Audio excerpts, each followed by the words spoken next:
निशिस्त तौर पे तशरीफ ले जाए, वहां से एहतजाज करें, उसका माहौल खराब ना करें, तशरीफ रखें। लीडर ऑफ द हाउस साहब प्लीज वाइंड अप करें, प्लीज वाइंड अप।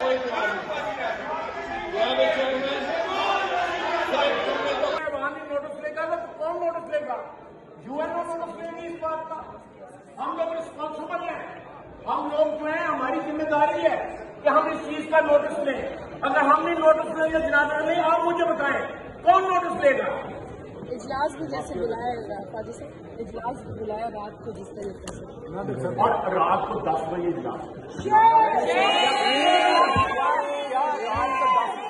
और रात को 10 बजे अंधेरे में इजलास बुलाते हैं। इसके समन हमें जो है टेलीफोन पे बताया जाता है, तो इनको ये पता कि हमें 24 घंटे।